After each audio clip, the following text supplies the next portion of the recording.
Okay. So one thing I love about the Society of Learning Analytics is that it has brought together a diverse and international group of researchers and practitioners. And the people who are involved in solar, we all come from many different disciplines. That's really one of the strengths. But then, this phrase, learning analytics, is really a newish name for a pretty old practice. In fact, people have been measuring and collecting and analyzing and reporting data about learners in their context for many years, and they've used it to understand and improve learning right back into the 19th century. So if learning analytics is going to succeed as a field, I think it's important that we examine carefully all of the different disciplines that use data to understand and improve learning. We need to think about how our field, learning analytics, interacts with theirs, what we might learn from them, how we might collaborate with them. In some cases, this has already happened a lot. So for example, there's pretty extensive interaction between learning analytics and educational data mining. And there's a lot of people who are involved in learning analytics or solar now who have connections to things like traditional institutional research. But there is an awful lot of good data-driven education research out there, and it's important to keep working on our connections with it. So when we decided we would select a couple of local keynote speakers for LASI'17, this particular challenge was on our mind. We wanted to illuminate some of the connections to somewhat removed disciplines that also use data to understand learning in the contexts where it exists. So these two speakers that we're going to have today and tomorrow each does work that uses data about learners in their context really extensively, but with sensibilities and methods that are a little bit different from the ones you usually hear in the solar community. And so as you listen to their talks, I hope that you will reflect on these differences a little bit and think about what that tells us about what learning analytics really is. So the first of our two keynote speakers here is Ginger Schultz, Dr. Ginger Schultz. Dr. Schultz is an assistant professor of chemistry here at the University of Michigan, and her interest in education in particular began while she was an undergraduate at Evergreen State College. I'm not sure how many of you know about this place, but it's quite an unusual one. It's a place that has a very progressive curriculum that approaches teaching and learning in a way that's quite different from what we do, for example, here at the University of Michigan. Dr. Schultz went on to earn her PhD in polymer chemistry at the University of Oregon, where she also spent some time doing hands-on science with elementary school children. After graduate school, she accepted a teaching postdoctoral fellowship here in the chemistry department and transitioned her research, her scholarly focus, from organic chemistry research to discipline-based education research, or what some people call DBER research in this community. There are a lot of disciplines. Each one could have discipline-based education research, and Dr. Schultz does this in chemistry. I've had the pleasure of working with her throughout this period and really admire the intense focus that she places on student understanding of the central chemistry concepts. Right. In 2016, she was appointed an assistant professor in the Department of Chemistry, the very first discipline-based education researcher to be hired as a tenure-track faculty member in our College of Literature, Science, and the Arts. Dr. Schultz's research takes advantage of mixed methods approaches, which combine rigorous quantitative work of the kind that you might be used to seeing at a solar meeting, with qualitative research that allows her to investigate the understanding of students in problem-based organic chemistry laboratory courses, to investigate how graduate student instructors develop their disciplinary teaching knowledge. How do they understand the teaching of chemistry? And what she'll talk about today, how writing-based strategies might impact learning, especially in large introductory courses. Her work provides a window for us into how this increasingly important group of DBER researchers uses data to understand and improve teaching and learning. So please join me in welcoming Dr. Schultz to the stage.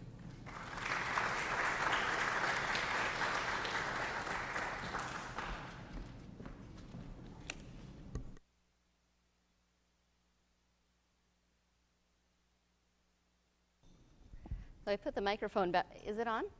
Okay. Yes. Okay. I put the microphone back here and then forgot that I had to turn it on. So that was. Thank you, Tim, and thank you, Stephanie, as well, both of you, for inviting me to give the talk today. It's really exciting to be here, actually. I've been kind of skirting around the outside of learning analytics for a while. I was a learning analytics fellow here at Michigan when that was an early program. And it's really changed the way that I think about my own research. I think I'm bringing in methods into my field that a lot of people aren't using and thinking about. And hopefully they will start to as I go to conferences and try to share the wealth, I guess. So I'm also excited to talk about this today because MWrite has been something that's been kind of slowly emerging for a number of years and then just exploded in the last year. And there are a number of things that have been going on around this project that I haven't really had the chance to connect together. And so putting this talk together today allowed me to do that, and it was really great to be able to do that. So before I get started, I kind of want to warm you up a little bit and get you thinking about writing. So I want everyone in the audience to do two things. So I want you to think about the last thing you wrote. The very last thing that you wrote. It can be anything. It could be a tweet. It could be an email. It could be a proposal. And why you wrote it. So take a minute and think about that. And then I want some brave souls to raise their hand and share what it was that they wrote and why they wrote it.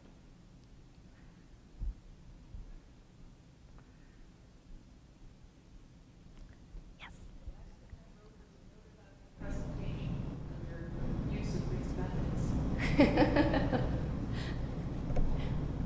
Yes. The last thing I wrote was an email to all of the students with their extension form for their travel scholarships.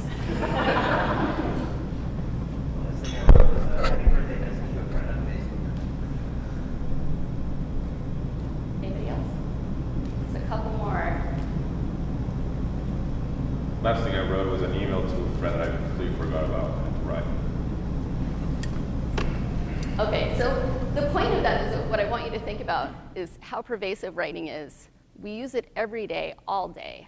And not just in our professional lives, but in our personal lives when we're wishing people happy birthday and everything like that. And it always has a purpose, right? But thinking about the role that it plays in our scholarly lives as well is a pretty important role. We couldn't do the work that we do without writing.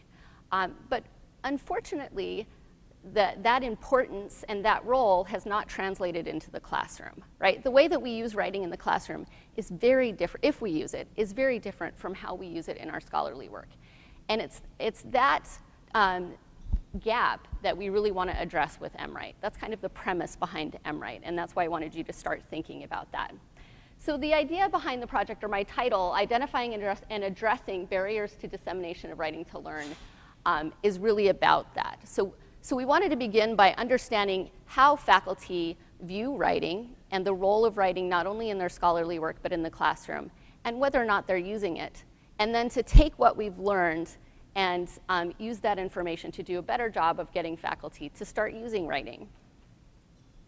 When we care about writing and when we think about writing, I like to start and think about this quote by William Zinsser. And he was a very prolific writer, and he's written a number of books about writing. But I like this quote the best, and I think about it a lot.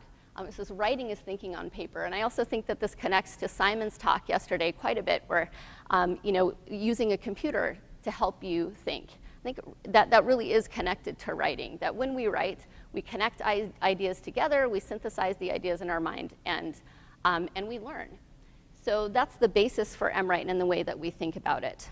When we think about writing in the classrooms, and from me, from my perspective, we're thinking about writing in science classrooms particularly, but I think this works across the board, across the disciplines. There are really three modes of, or purposes for writing that we can think about.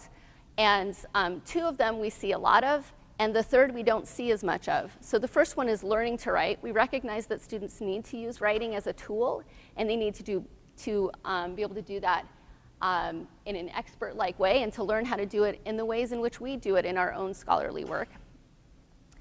We also use writing in the classroom to demonstrate mastery. So short answer essay questions on an exam, that's writing to demonstrate mastery. The third purpose for writing is writing to learn. That is that writing can exist in a classroom or can be used in a classroom to promote learning and to support learning. And that's what we're interested in for this project. Okay, so with that in mind, we have two guiding questions for kind of a study that we undertook. And the first is, to what extent do faculty use writing in the classroom, and why do or don't they use it? So we used an approach called phenomenography. Some of you may know about this. If you don't, I like to think about it as sort of putting our archaeologist hat on, that we're going into a village of indigenous people, and we're observing and learning everything that we can about their way of life, right?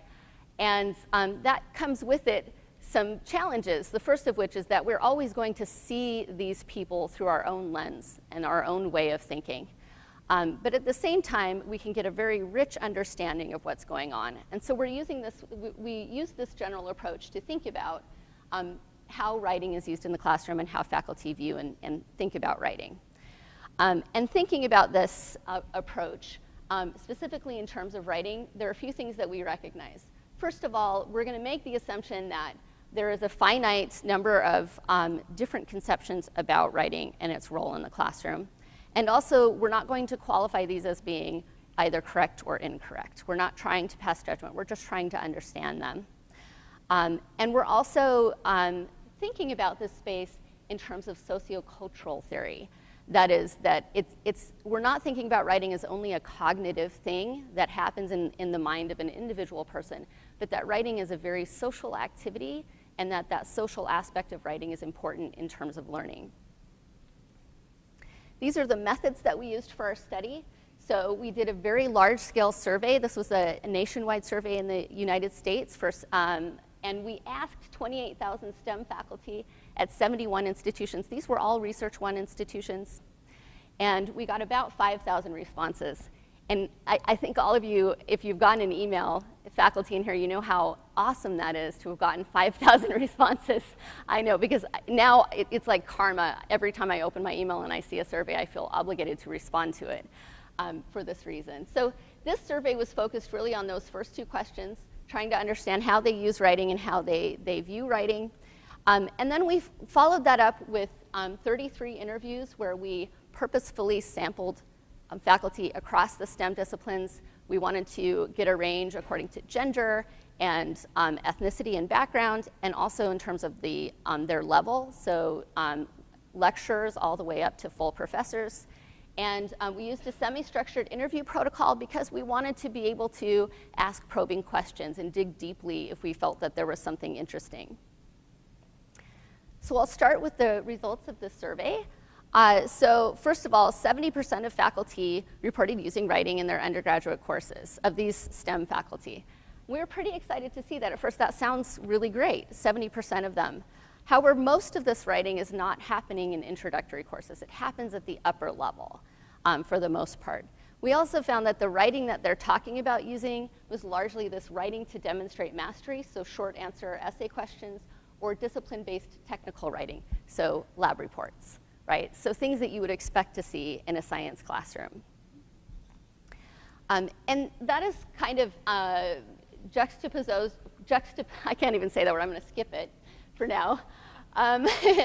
So I guess that's sort of contrasted by their views of the effectiveness of writing. So even when they don't use writing, which is on the right-hand side, those who don't use writing still view it as being somewhat effective as a tool for promoting learning. So even though they're not using it, but they do think it's effective. So why is it that they aren't using it? Okay, so what influences, if they are using it, what influences their use, or what would influence their use? So there's a number of things here that we asked them to respond to on a Likert scale, which you see. And what's interesting is, first of all, if you look on the left-hand side, maybe I can get my laser pointer out, yep. This is the only place where those who don't use writing is sort of inverted, where their experience as a student is the thing that they most agree influences their use of writing or not use of writing, right? So these people who are not using writing are really thinking much more about their experience as a student. And then for all these other categories, so using colleagues as a resource, literature, and these other external resources on campus, we see the reverse. The other thing that I want to draw your attention to is that the two things that they agreed with the most are that their experiences as students and their colleagues are the things that they draw on the most in terms of their influence of the use of writing. So that tells us that they're not going to go very far to get help, right? And that's important to us here at Michigan. We have a lot of really wonderful resources. We have a fantastic Center for Teaching and Learning. We have a writing center. But faculty are less likely, in general, to use these things. And why is that? And how can we help to cross that divide? We also asked why they aren't using writing, of both those who say they do and do not use writing. And again, you can see large differences between those who report using writing and those who say they do use writing. But what I want to draw your attention to is all of these at the top, these have more to do with beliefs, right? Writing is not important. I have a lack of confidence in my ability to teach about writing, and those sorts of things. And here at the bottom, the things that they most agree with are those logistical barriers, the practical constraints to using writing. So my schedule is too full. I don't have TAs that can help me that are capable of assessing the writing. Scale is, of course, a big issue when thinking about writing, and these other things.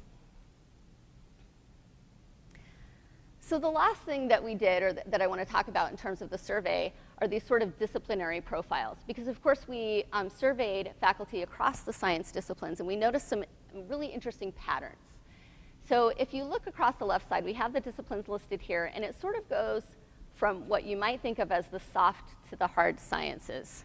And I know some people don't like to think of it that way, but it's kind of useful for our purposes here.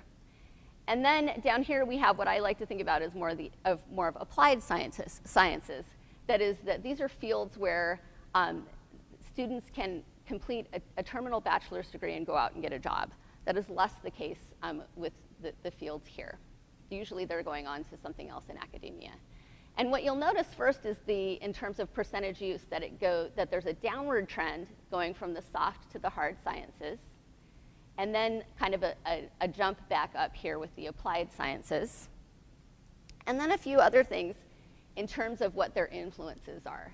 So with the softer sciences, the greatest influence to using writing is colleagues who share strategies. And then lumped together here, chemistry, math, and physics, and then also engineering and computer science, all talk about their, or draw from their experiences as a student. When we look at the greatest barriers, again, these three are together. And then chemistry, of course, as the central science. As a chemist, I like to think about that and give it extra importance. We like to flip-flop back and forth, right? So we kind of bundled together up here with the softer sciences and also thought about insufficient resources as being the greatest barrier. And then down to math and physics, faculty are not encouraged to use writing, and then TAs cannot assess writing. So this last one was kind of interesting to us, and we were thinking about that in terms of perhaps the number of foreign students. So if you have graduate students in which English is not their first language, then that may be a difficulty for those disciplines in particular, though I'm sure there are other reasons.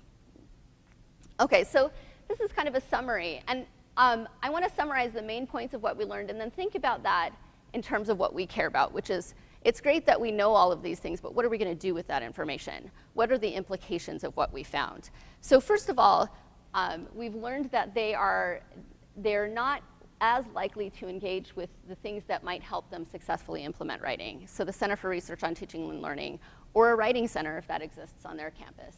So we need to do a better job of meeting them where they are in that regard. And I'm sure that the people at those centers are really thinking about that as well from their own perspective, and that's a challenge that they have. The other thing is that they all cite this lack of resources as a primary barrier to their use of writing. So how do we help them to see, to overcome those barriers, right, particularly? And that's something that we are doing a lot about, and that I'll talk about in a minute. And then also that we noticed that their views and use of writing are discipline specific. So we need to be working at the department level and at the discipline level in order to make a change happen. Okay, so we also wanted to think about how do they view writing? How do they conceive of writing? So this is a more qualitative approach, looking at the interviews and the role of writing not only in their scholarship, but also in the classroom. So we found that we could divide our participants, our interview participants, in this way. So we had first those that did and didn't use writing, and then we were able to divide them according to sort of their beliefs about writing in the classroom. So on the left-hand side, below those who don't use writing, we have those who think that writing should not be used in the STEM classroom, that it doesn't have a place there, and we called those the traditionalists. We have those that don't use writing, though they do think it should be there, they're not using it. Those are idealists. And then among those that use writing in the classroom, we have those that see that students need to learn to write. Those are utilitarians. And then students can use writing to learn. Those are writers. So we have these 4 profiles that sort of emerged out of our qualitative analysis of our interview data. And I'll show you how some of those came about. So there's a little bit of reading here if you can see this. So we'll start with the traditionalist. And the traditionalist really believes that writing is not part of the scientific content that is being taught. So this person who was a physicist, they really saw, so when they were asked, do you think this is somewhat incongruent with writing, that is the math-intensive and problem-solving intensive view that they had about the discipline that they teach, they agreed with that wholeheartedly. I'm going to vote yes. It is incongruent. I think that any given physics instructor has plenty of math, and so they know that how you could, in 5 lines, represent a whole page of writing as far as what the physics content is concerned with. So this is really, from their perspective, a matter of efficiency. I can much more efficiently communicate in 5 lines this physics concept as compared to an entire page of writing. They also say that it doesn't fit in the curriculum. So this mathematician said, this is something that should happen in K through 12. It doesn't belong in the curriculum at the college level. And their reasons for not using writing in the classroom also include that they don't see it as their role as a STEM instructor. So they say, I don't see my task as to try to teach them how to do this kind of writing, that it's not part of their job. Okay, so we'll move on to the idealist, and remember, this is someone who isn't using writing but thinks that it could be valuable. So they say it helps them to get an understanding, and this is a mathematician. And the interview says, do you think writing is unique in its ability to achieve that type of learning and to achieve learning? Yes. So they agree completely that writing plays a role in learning. But again, they aren't using writing. First of all, because of time and evaluation, right? So they knew that they teach in a really large class, and they just don't see that they have time to actually grade and assess writing. And this was a physicist. Also, TA support. So even if I was able to do that, there's sort of a logistical challenge right now of TA support. If we have writing assignments for general chemistry students, I'm teaching 500 at a time. So that's also an issue for idealists. So they think writing is valuable, but they just see too many insurmountable barriers. Okay, so moving on to the utilitarian. What I want you to notice about this quote is the number of times that they use the word tool. So that's what led us to labeling them as utilitarians. And all of the people that we interviewed that we kind of put in this category of utilitarian really use this word tool a lot. That they see it as a valuable tool, something that students have to learn to be successful in the discipline, but something that isn't necessarily connected to learning. And they also were unique in the way that they viewed their barriers to using writing, and that they were sort of turned off by the subjectivity and the ambiguity that happens when you're trying to assess writing and think about it in that way. And finally, we'll finish up with the writer. So for the writer, their goal of using writing is for understanding. So they really link it with writing to learn. And this person who is in earth sciences described it as connecting concepts that they're learning from other parts of the course or that they had walking into the course with new knowledge. So writing has this ability to connect ideas together. They share a lot of the same issues, though. So this person, they do use writing, but they're spending their entire Thanksgiving break grading it. So why is it that you continue to use it, given that it's a nearly impossible task? Well, critical thinking.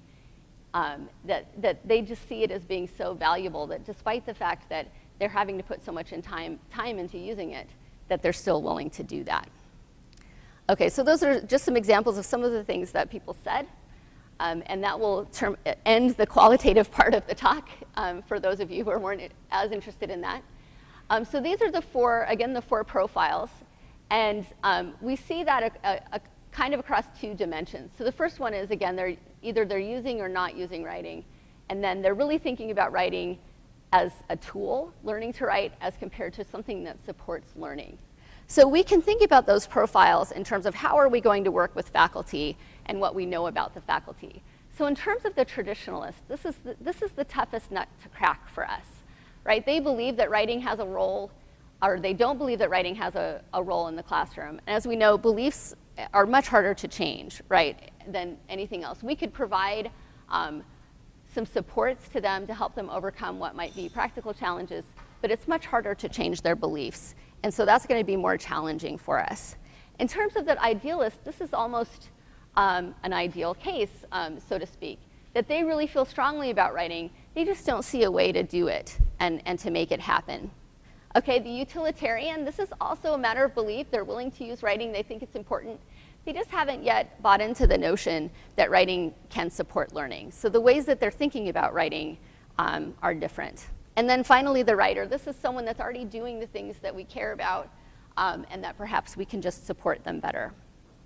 So how do we use this information to help us to disseminate writing in larger classes? So this is really at the heart of MWrite, which is the project I'm talking about. And these are the classes that we're starting in. So what you'll notice is that these aren't all science classes, right? We have economics and statistics, but they all share a number of features, right? These are all gateway courses, and that have large enrollments. Here at Michigan, I keep pointing to this one because that's incredibly large, 4,000 students in statistics. And then on the other hand, we have material science engineering with 150 students, which seems smaller by comparison, but that's still a lot of students when you're thinking about using writing.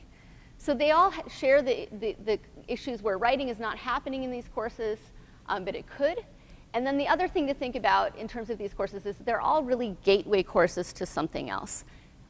So students aren't generally taking these because they want to be physicists or organic chemists. They're taking it because they have to, right? And they need to do well in this course in order to move on to the next thing that they want to do. So in economics, they want to get into the Ross Business School. That's how it is here at Michigan. And then organic chemistry and the other sciences, they want to go to medical school, right? And this is the barrier in their way. Okay, so we want to go into, or we are already in all of these classes, and I'll tell you how we did that. First, this is how we think about writing. Again, coming back to this idea, thinking about writing as a social process, and that at each step along the way, when you're writing something, has a social element.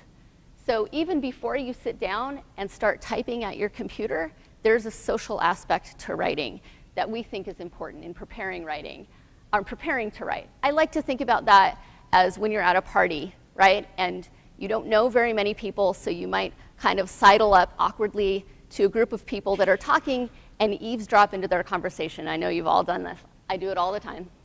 And you want to hear what are they talking about? And what do I know about that subject before I'm going to jump in and join that conversation, right? So writing is like that. We're going to listen for a little while, and maybe that listening means reading literature or going to our textbook if we're a student, and thinking about what we're going to say and to who, right? Who we're saying it to. Then we're drafting. There's a review process, and hopefully we're drawing on other people to give us feedback and read our writing before we revise it, and thinking about our audience the entire time. So it is very much a social activity from beginning to end, right? And in terms of that, thinking about all of the different things that influence it, who is our audience, who is this writing going to benefit, and what is my identity as a writer? All of those things have social aspects. And then, of course, the actual acts of social acts, so peer review and revision hopefully involves social acts. Okay, so that's our view about writing. Well, what we don't want to do is jump in and tell faculty, this is how you should think about writing, and go do it, right? We know that that isn't going to work. Because a lot of, based on literature and prior work in terms of educational change, and so we've looked at the work of Charles Henderson, who's at Western Michigan primarily, and if we look at change models, we have on one end sort of this prescribed change model, which is I'm going to go in and tell faculty that this is what they should use and how to use it, and hope that they go and use it. And then on the other hand, we have something, or on the other end, we have something that you might call emergent, whereas we're supporting faculty as they push forward and think about developing new practices in the classroom. So we really want to be much more on the emergent end. We want to empower faculty to think about writing. Okay, so that brings us to kind of a case study in thinking about faculty. So this is Mitchell Dudley. He is our economics faculty partner in bringing writing into his classroom. And when we met Mitchell, and this was before we had our faculty profiles, he described himself as someone who really believes strongly that writing should be part of his classroom, but he wasn't using it. And he wasn't using it because there were too many practical challenges that he saw associated with the fact that he was teaching class sizes of 400 students, right? So he really is our kind of fits perfectly into this idea of an idealist, right? And he's the perfect person to start with, right? He wants to use writing, but he needs some help in thinking about how to do that. So that's the way that we are thinking about our faculty moving forward. And using what we know about change and educational change, and also what we've learned about faculty, this is sort of the way that we've begun working with faculty. So it starts with them, right? They identify the key concepts that they think students should be writing about. I don't know anything about economics, so I couldn't go into Mitchell's classroom and tell him that his students should be writing about comparative advantage. I don't even know what comparative advantage is, or that, I'd never heard of it before I met Mitchell. So there's no way that I could do that. So it has to start with them. The other thing is that, we want to work with them to develop the assignment. We don't want to throw it on them to do all of the work of writing the assignment, because we know faculty are very busy, and for a number of them, that's going to be too much of a barrier, and they're going to fall off right there, right? So we want to provide them support, and they should play an integral role, though, in developing that assignment. And so this has been really interesting in going back and forth with faculty. What do they think is important, and what are the elements that they need to use or think about when they're developing the writing assignment? We also work with them to come up with a research plan. So how are we going to find out whether or not the writing that you're using is actually impacting learning? And we work closely with them on that. They go in then and implement writing in a way that fits their classroom. They also work with a team of peer writing fellows that I'll tell you more about later. And then we do most of the analysis of the writing. We've been doing that. But we consult with the faculty because, again, they're the content experts. And they're the ones that are going to really be able to tell us whether or not writing is telling us something about what students know. Our ultimate goal, and hopefully where I'll land by the end of the talk, is to give faculty actionable information using automated text analysis that they can use to help their students during their process of writing. Okay, so this is an example of a writing assignment that we created in partnership with Mitchell Dudley for the economics class. And of course, we're doing this across all of these classes. But there's a couple of things that I want you to notice about this. The first thing is that Mitchell, this really came from Mitchell. He felt that it was really important that students draw on something authentic. So this should be coming from the more recent literature. So we pulled something out of the Wall Street Journal from 2015 on the economics of bacterial trade. And the other nice thing about this is that, in developing these assignments, there's a lot of opportunities to do things that are interdisciplinary and would be interesting in students for different reasons. There's a lot of also rhetorical elements built in that we think are pretty important. We give the author a role. It's important that the student be thinking about a particular audience. Often writing assignments are geared towards the authority, right? I'm going to just write this for the faculty member. And when you're writing something for a faculty member, you're going to write very differently than when you're writing for a different audience. So we build this in very deliberately. They, of course, have an objective. And these objectives are very different. I notice in economics, it's much more about synthesizing ideas together and thinking about it in that way. But in some of the other courses, like in organic chemistry, when I use this, it may be more about solving open problems and describing those. The other thing is that we point students very deliberately towards key content or key concepts, right? These are the things that the faculty identified as being important towards understanding and describing comparative advantage. and that we want students to think about writing about those things rather than thinking about grammar and other things that are less important to us. Okay, so this is kind of what the product of working with faculty and where we end up with students. So now I want to think a little bit about how we help faculty to address the practical barriers. So, which really comes down to, I cannot read and give feedback to 400 students. For Mitchell, it's, I have 400 students. I cannot possibly read 400 essays. There's not enough time in the day. So how are we addressing these practical challenges? So we have now institutionalized basically a resource in terms of what we're calling peer writing fellows. So these are peer tutors who I will talk about in a minute that are supporting students as they're writing. We're also using an automated peer review, which I'll tell you about. And then finally, we're beginning to use personalized messaging to help coach students as they're thinking about writing. Okay, so briefly about the writing fellows. These kind of live under the hat of our writing center. And these are students that were nominated by each faculty member who is working with us, students who did very well in their course and who were good communicators. And they take a class while they are working as fellows. They take a 1-credit class, and we teach them how to give students feedback and so forth. They have in-person and online office hours. We found that in some cases, the online office hours are very useful. And then they also help us to monitor submission and peer review.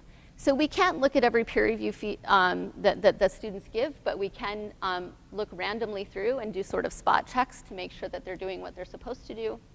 And they also, and this is probably their most important role, is to communicate with faculty, because they're on the ground, they're talking to students, and they're able to give faculty insight into some of the either issues with the writing or some of the things they're learning about how students are understanding the concepts. So this is our automated peer review system that we're using. We tried to use an external peer review system, and the faculty hated it. And of course, that always comes with things like log-on issues and that sort of thing. We also tried to use the peer review system that was built into our learning management system, which is called Canvas. And the faculty hated that as well, for very good reason, because that system actually doesn't seem to have built with the users in mind at all, right? It's there and you could use it, but it just wasn't ideal, right? So the first thing that we did when we started was our developer built this peer review tool. And this is just a snapshot of what it looks like, but it's embedded into our learning management system. So there are no log-on issues or anything like that. And as you can see, there are a lot of elements here that are included with the end user in mind. So, very, very clear messaging. This is when it's due. This is how I view the peer reviews that I need to do and all of that. So we worked also with the user experience designer because we recognized from our early attempts that that was going to be very important. So that's our peer review tool. The other thing that I want to mention is that our ability to do this was made possible by partnering with the Digital Innovation Greenhouse here on campus. Okay, so I want to step to the side a little bit and think about peer review. So it's very important to us, again, as I said, we're viewing writing as a social process, and this is the place along their sort of assignment trajectory where there is a very strong social element, and so we want to think about that. So the first thing that I want you to think about is peer review. So faculty often think about peer review and they think that students are not going to be able to accurately assess each other's writing or give each other good feedback in the way that they could. We actually disagree with that, and there's evidence in the literature, and we've gathered some evidence as well that shows that students are capable of giving meaningful feedback, and they do. They're often more generous than faculty are, but their feedback is often very well aligned with faculty feedback. But more importantly is that the act of doing peer review itself, of reading someone else's writing, is even more valuable than getting feedback, right? So this is a study by Lundstrom, and they were able to show that those students who gave feedback only, the givers of feedback who didn't get any feedback in return, gained much more than those who only received feedback. Okay, so we think that that's pretty important. And so we wanted to dig into that a little more closely. So for a particular assignment in general chemistry, we really dug in and we tried, essentially we categorized the type of feedback that students were giving. And we found that the most productive sort of feedback was what we were calling problem solution. And this was largely from a pre-existing analytical framework that was focused on a learning to write context. And we were thinking about it in terms of writing to learn. So modifying it and thinking about learning. We found what was the most productive kind of feedback was when a problem was identified and a solution was given to that problem, right? And there were a number of other categories that came out of that. Okay, so this is how it broke down for this assignment. We found that 48% of the feedback that was given was of this very productive sort, where they're identifying a problem and or giving a solution to that problem. As you break that down further, though, you'll see that actually not as many students were actually identifying a problem and giving a solution. And so we really want to improve that. We want all of the students to identify problems and give solutions. We want them to think critically when they're reading someone else's writing. But we did notice that most of the feedback was directed towards content. And that told us that the framework for our assignment was doing what we wanted it to do. It was pointing them towards content as opposed to grammar and structure and other things about writing. So we also want to think about the peer review in terms of how it impacted revision of the writing. So did the students revise at all? What was the extent of the revision? And what was the type of revision that they made? And mostly we wanted to know, are they making revisions that have to do with the content, or is it more having to do with the structure of the writing?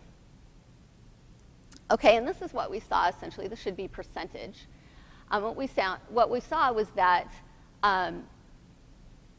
not very many students were making major changes to the writing, right? Most of them landed in minor changes. But those who were making major changes, they were mostly making it in terms of content. So that was very useful to see.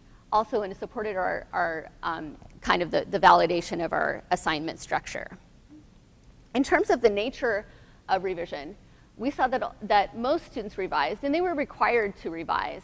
But what we also found that was important, and this links back to the peer review feedback, was that most of the students who revised, we could trace that back to the kind of revisions that were given. So if they were given a problem solution type of feedback, in almost every case, they were more likely to make that change, right? So that also shows us that that's the kind of feedback that we want to help students to think about making.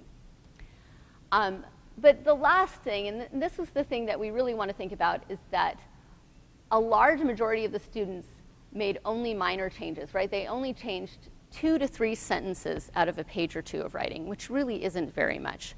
So we wanted to think about how can we change what students are doing. So this is sort of where Ecoach comes in, or our messaging system. So how can we help students to change this behavior and give more meaningful feedback to their students, and then as a consequence make more substantive revisions.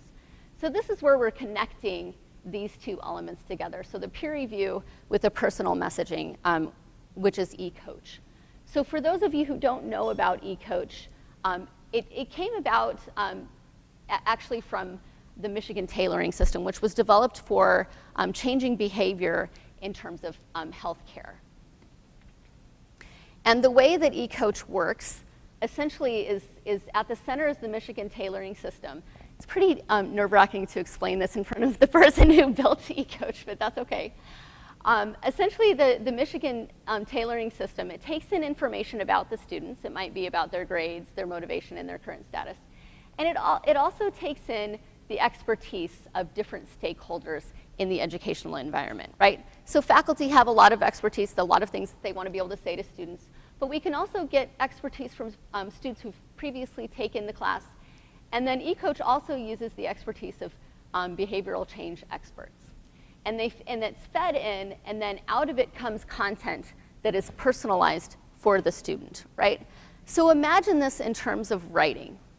If you could take information from students' writing and use that to coach students through the writing process, that would really be fantastic, right? And so that's the sort of thing that we're dreaming about. So we've started to do this and trying out some of the ways that we might use Ecoach to change students' behaviors around writing. So this is an example of some of the content, let me go back up, that we delivered to students just this spring term in the statistics class, right? And so this is a message that they received about peer review. And think about the timing of this message. They're getting ready to do peer review, and we're going to give them some information that would help them. And so we met with the behavioral specialists that are working on Ecoach and told them some of the things that we would like, the behaviors that we would like to change, and what we would say if we could talk to the students directly. And then they wrote up basically these kind of coaching messages to students. And we also gathered some sort of testimonials from prior students who'd participated in MRITE and how they thought about peer review. So the first thing that we said is, surprising but true, the greatest benefit of peer review comes when you read others' assignments, right? We think this is something that students may not recognize, but we know from the literature that I showed previously that this is the case. So we want students to know this. We want them to think about peer review as not just something that they have to do to get points, but something that's going to help them, right? That doing the peer review is important from that perspective. And then we followed that up with a testimonial from the students that said, peer review is surprisingly helpful. I realized reading other people's writing, I can see the mistakes that they've made, and I have to make sure that I personally don't make those mistakes. So they're getting normative information, right, when they're doing the writing. And so now we've been able to turn that around and share that with other students. Likewise with revision, after they do the peer review, then we deliver this next set of content, which is really about helping them to think about revision. So they're going to look at revision through two lenses. What did you learn from reading other people's assignments, right? Because we knew that they're only making changes based on the feedback that they got, we want to encourage them to also make changes based on some of the thinking that they were doing as they read other people's writing. So this is a message that was geared to do that. And those are the two of the ways that we're starting to use Ecoach to help kind of close that circle and change the behaviors of students in terms of that. Where we would really like to end up, and this is what we're working on right now, and the last thing that I'm going to tell you about, is to really think about, if I was that faculty member and I could sit down and read 400 pieces of writing and learn something about each of those students in terms of where their understanding is for particular content, using it as a formative assessment, what would I say to those students and how would I say it? That's where we want to go. In order to do that, we're working to make a connection between the automated peer review tool, so pulling the assignment drafts out of here and doing a process of automated text analysis and using what we've learned from that to then send personal messages to the students. So that's where we're headed. There's been a lot of work kind of behind the scenes that people have been doing in order to sort of be able to do the automated text analysis.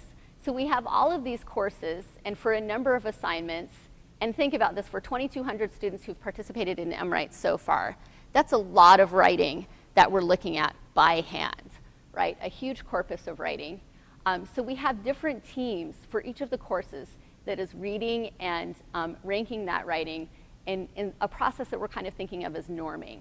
So we're kind of dividing them into piles. What represents kind of a lower understanding of the content versus a higher understanding of the content, and then using that to kind of produce these operational definitions, again, directed towards the content, until we produce something that's sort of a dictionary of what we would think would come out of an individual writing sample. We then have our expert, and this is usually our faculty partner, right? So I can read the economics writing, and actually I fortunately didn't have to do that. But then we really need to go back to our faculty partner and sort of validate, is what we thought is a good piece of writing actually a good piece of writing related to that content? Once we've done that, then we analyze the entire corpus of writing, and then we begin to work with our tech team. So that's Dave Harlan and Chris Teplovs. They're both here for this workshop, and so if you want to know more about that, I encourage you to talk to them. They also work under the Digital Innovation Greenhouse.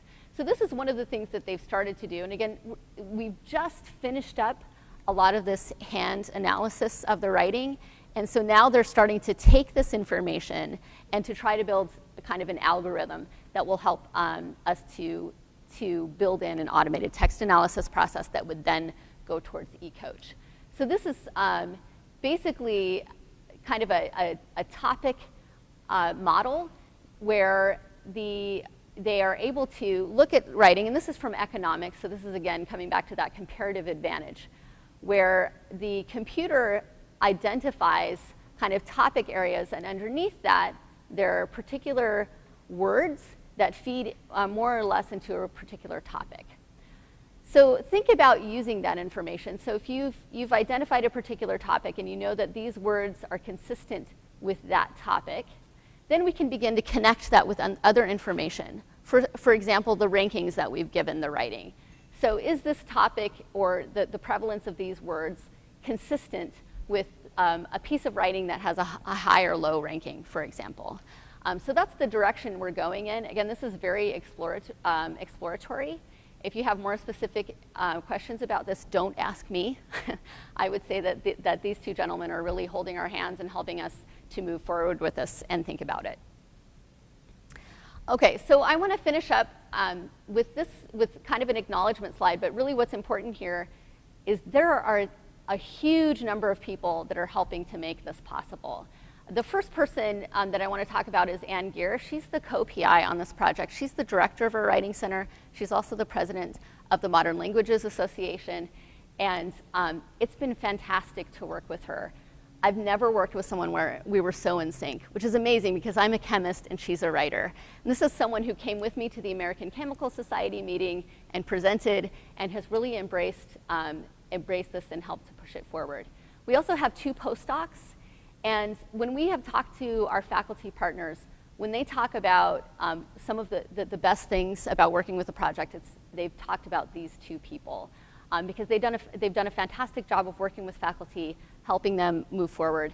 And they are actually both chemists, but they're working with, in economics, in biology, and statistics, and so forth. And these are 2 undergraduates who've been working with them. We've also relied quite a lot on the Digital Innovation Greenhouse. Again, it wouldn't be possible without this entity on campus. We have a dedicated developer who is working only on MWrite. We also have a number of other people from the Digital Innovation Greenhouse that are working part-time at different times when we really need them. So we have we've been drawing on their user experience designer, for example, when we were developing the peer review tool. Chris Teplovs, he's kind of the text analysis guru, and he's been helping us quite a lot. We have behavioral specialists, and then Ben Hayward, who is the developer for Ecoach, who's been helping us. I also want to point out that Tim McKay, as the director, it's pretty exciting to be talking about this because he and I have been dreaming how to bring the writing and the Ecoach together, and it's finally happening. So that's pretty exciting. And Tim also wears a second hat. He's one of our faculty partners, so he's going to help us bring writing into physics. So we're looking forward to that. And then finally, the Sweetland Center for Writing. So our writing fellows kind of live under that hat, and one of the lecturers there really coordinates the fellows. She teaches the class and communicates with us about how that's going. So with that, I will take any questions.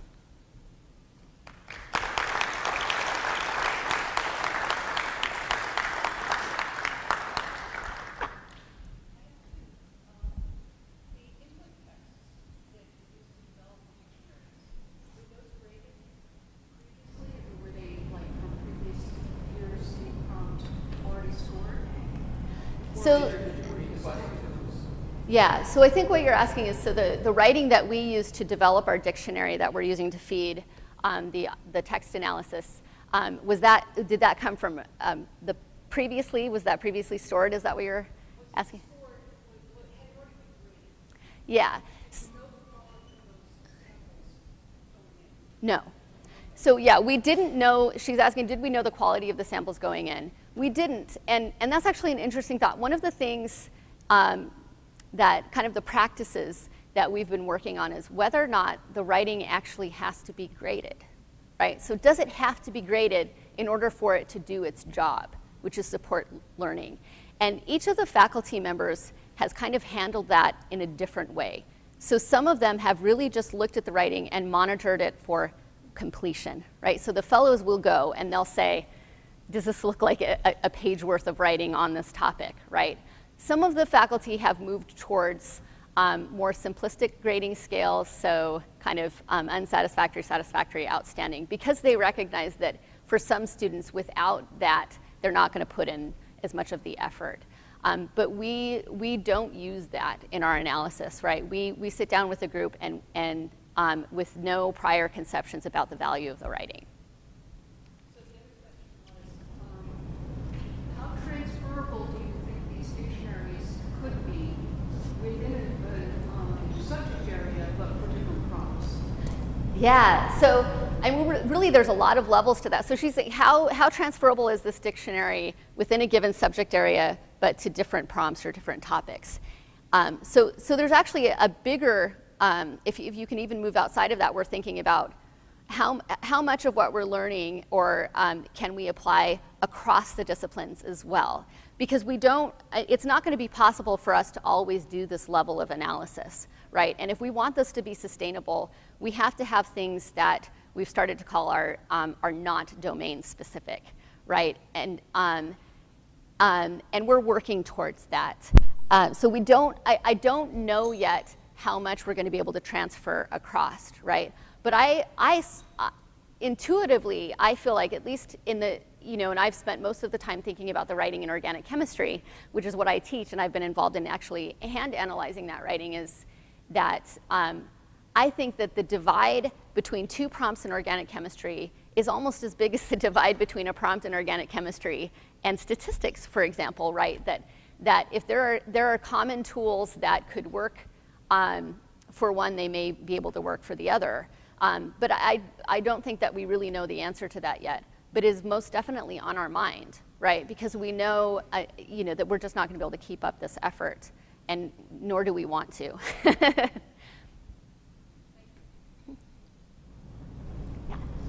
Thanks for talking to this great work. I was wondering whether you had any research or intuitions into the extent of the helpfulness of weak writers' peer review process, like when a writer reviews weak writing, and whether there's a difference between weakness in domain knowledge and weakness in terms of writing quality, in terms of the ability to read things to be a positive effect on the reviewer.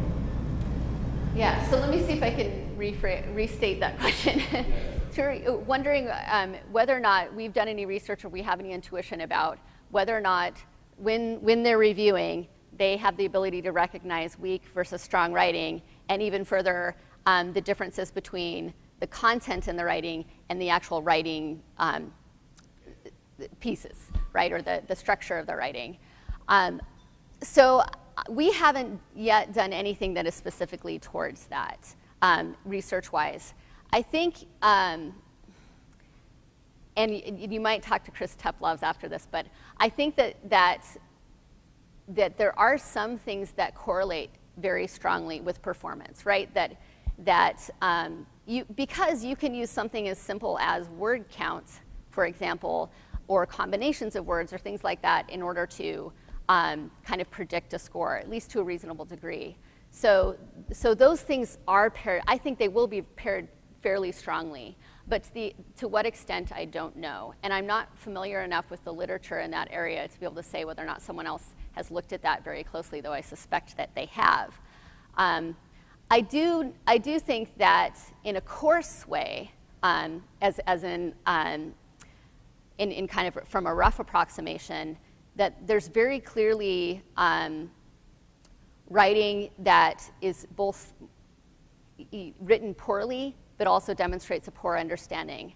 But I think that's complicated by the fact that we have, in some disciplines, many students who are English as a second language who understand the content very well and are able to write it, but perhaps their grammar isn't as strong as other students. So we can't approach the analysis with the assumption that those two things are always going to pair.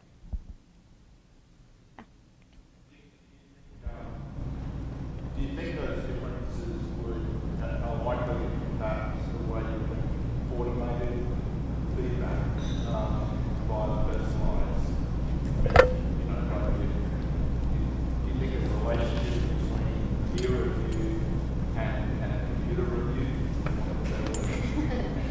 Yeah, so what he asked is there going to be a difference between the automated peer, or the student's peer review, and the automated text analysis? You know, we've been thinking a lot about how to, the kind of checks that we can put into place. Because before we send a message to a student about their writing, we want to be sure that we're sending them the right message, right? And that it's based on something that's useful. So one of the ways that we've been thinking about doing that, and as we try out our first pass at this in the fall, we plan on using the writing fellows as kind of intermediaries. So they're going to be the first people to see the feedback or the information based on the text analysis. And then they will, in turn, talk back to our specialists and help them to refine and make the changes to the text analysis going forward. So hopefully that will address that. In terms of how it links back to the peer review, we know that the peer review is not always accurate, right? Like there are students who are making suggestions that are not accurate. So I would like to see, I mean, it would kind of be a dream to give students, to do an automated text analysis on the peer review comments themselves and give students feedback on that. But I think that's way, way, way down the road.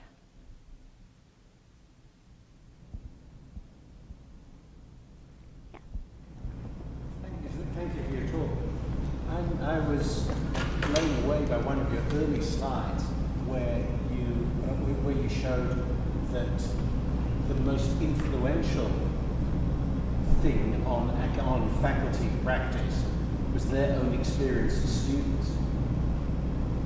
Can you sort of comment on that a bit more? And I'm thinking that certainly in my case, and for several other people in the room, this interesting thing called the internet was invented after I was a student.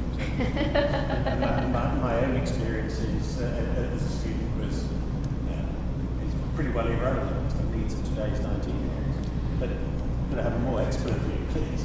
Yeah, so you're asking to expand more on this finding that faculty drew the most on their own experience as students.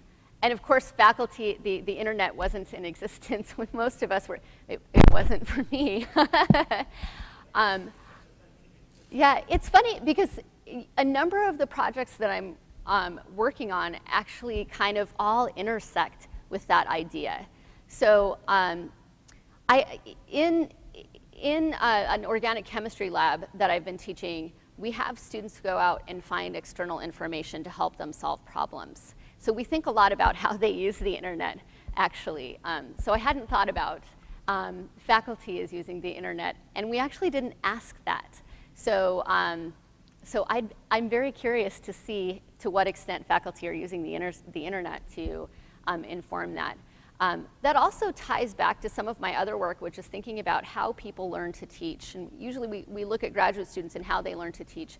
And it's very well known in that domain that new instructors who have not had professional development on instruction will very much rely on their experience as students.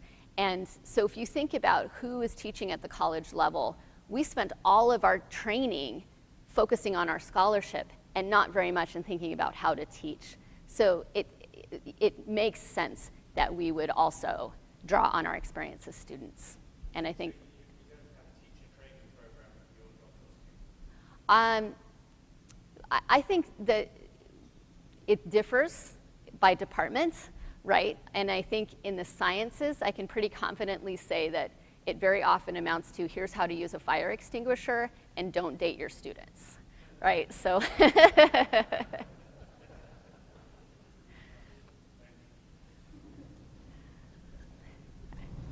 This is great because it's the kind of analysis of the system to which you're proposing to insert the analytic technology, which is great. So that's very impressive. Can you clarify, are you focusing on the idealists to start with? Because, go with the flow, as opposed to, because, thinking back to the idea of a traditionalist, I mean, if they're going to sort of diss the whole concept from the start, the students are hardly going to be highly motivated. Yeah, so his question is, are we focusing only on the idealists, or how are we thinking about those other faculty that sort of fit in those profiles. So a couple things I guess to clarify is that, you know, of course faculty aren't just idealists, right? A faculty could be an idealist when they teach an introductory course, and they could be a writer when they teach an upper level course, right? So it's a little more complicated than that. And when I've presented this work, I have a faculty come up to me afterwards and say, oh, I think I'm an idealist and a utilitarian, you know, and they like to think about those views. But no, to more directly answer your question, we aren't only going for the idealists. The people, the 7 people that we're working with directly now, I would say are either idealists or writers, that their beliefs are that they've bought into this notion that writing is important and that it can contribute to learning, and they are or are not using it to different degrees for different reasons. But one of the things that I didn't talk about is how we're planning on expanding out. So in the fall, we will start a seminar series, or it's really more of a workshop, where we're starting to pull in faculty from other departments on campus, and the ways in which we recruit them, I think are playing very much into sort of their profiles. I think it is very likely that they are going to be idealists, writers, or utilitarians, right, as opposed to traditionalists. I think we're not going to crack that nut, so to speak, until we have some pretty strong and compelling evidence that of the nature that would begin to start to change their beliefs that this is something that they could do. I think that's a later down the road. And I speaking from personal experience, when we started in general chemistry, this is how Ann Gear and I started. We started in general chemistry. I am a chemist, right? We were only ever able to work with a subset of students in that class. And it's taken us almost 6 years to convince the faculty who generally teach that course to buy in. And many of them, I would say, are traditionalists. So the way that we did that, the way that we've been successful is by being annoyingly persistent, by presenting them with the evidence, the kind of evidence that they finally cared about. The piece of evidence that they finally cared about is when we came back to them and said that female students disproportionately more than male students voluntarily participated in the writing. And they care about that, right? Because the powers that be are telling them that they should care about that. So, but yeah, that's not going to be easy. We do care about that. We do care about the traditionalists, but that's going to take a lot more than what we're doing here. I just maybe make a comment about that too. So there are different people who can act to try and produce this change. One group is people like Ginger and Ann, who are at the center of the writing exercise. The other group is the first few chemists who are, you know, idealists or utilitarians who decide they really love this. Those are the people who have a better shot at changing the traditionalists. People from their own discipline who are closer, reformed from within rather than from without. So I think you build a bunch of allies and then hope they will go to war for you. I was going to say work, but it's really more like war. Is there any attempt by the traditionalists to reconcile their idea that there is little utility in writing and also their own need to publish papers? So this is, I really think that, actually I forgot to repeat your question. So is there any attempt by the traditionalists to reconcile, I guess the differences between how they use writing in their scholarly work and their value, the way they value that, and how they see it in the classroom? And I participated in some of these interviews, or I mean, I helped to conduct some of the interviews. And in both of them, we were interviewing a traditionalist, and in both cases, as they began to reflect on their own writing, you could see this sort of epiphany happen, where they recognized that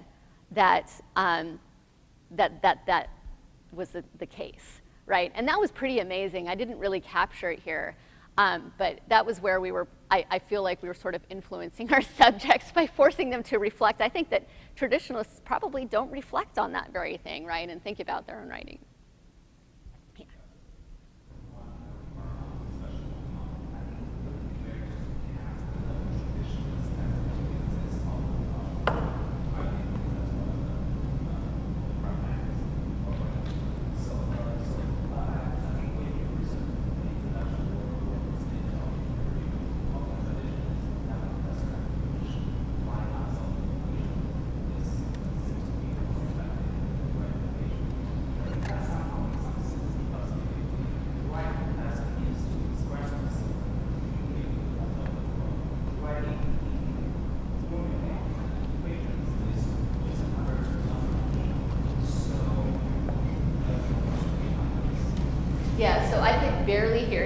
I think if I understood what you were saying, what you're getting at is that writing in prose, writing in the English language, isn't the only way to write. That in fact, when you write your equations,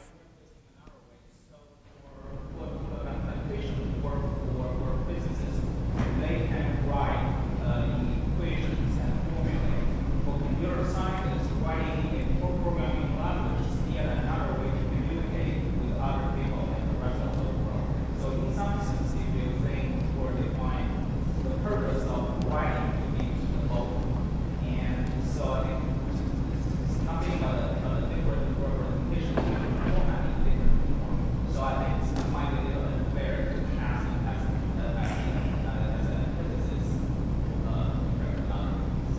yeah, and I agree with that. So what he's saying is that that it may be unfair to cast a traditionalist in the way that we have, particularly with the exemplar quote that I shared, in which they're talking about the physicist was talking about writing in 5 lines in using mathematical language what he couldn't write, in a page in the English language, and I agree with that. And one of the things that we're really grappling with is how to define writing, and not only from our own perception or from our own perspective, but how faculty define writing. In fact, so we started off working with someone in computer science, and thinking about the fact that when they write, they're writing in a programming language, and that is a form of writing. And so we wanted to embrace that as a form of writing. And so we don't necessarily think that it should only encompass the English language. But what I do want to say is that when you are thinking about taking someone from a novice to an expert, right, which is what you're doing with a student is a novice in a programming language when they take computer programming. They are a novice in math or physics symbolism when they're taking that class. And so they can't think as fluently as we can as experts, right? So if we're talking about learning through writing, if they are fluent in the English language and they can capture and talk about those ideas, then that's going to address that thinking, I think, in a different way.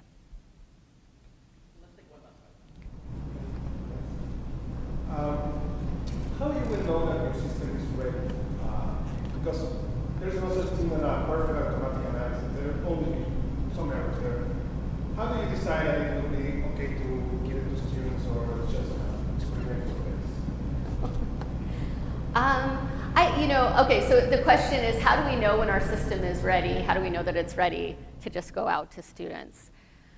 I think one of the influences that, at least in terms of my way of thinking, and this is one of the great things about working with the Digital Innovation Greenhouse and meeting every week and talking to a developer who's sitting right there, Dave Hartland, raise your hand, yes, is that he thinks about being ready and those kinds of things in a different way than I do, right? So they think about things, I think, in more of a cyclic way, right? That we're building things iteratively. And so whether or not there's going to be a magic number of, a 90% confidence or something that, I don't know that there is a magic number, and I don't know whether or not there needs to be. But so I'm not sure when that will be and when we'll feel confident, because we haven't done it yet, right? And so we don't know what that will look like. I do think, though, that, I suppose the closer we get to, we're never going to be perfect. And I think trying to think that we're going to be perfect is a mistake, right? I think students get value out of peer review, for example, even though we know that peer review is not perfect. And I think that there will still be value in this, even if we never arrive at an absolute perfect text analysis that we can turn around. I also think that there is kind of a cushion in Ecoach in the way that it is structured, that the language that you use in Ecoach and the ways that you say things to students can kind of soften that a bit and save us from saying, we're not going to come out to a student anyways. You would never go to a student and say, you were wrong. The way that you say something to students is important. Yes. Because Ginger, I think it's Tim suggested at the beginning, one of the reasons that Tim and I love to do this here at Michigan is it does give us a chance to bring people in our community to a wider awareness of the solar audience. And I want to invite you to do the same. There are other faculty on your campus who are doing innovative ways of teaching and learning, and we would like to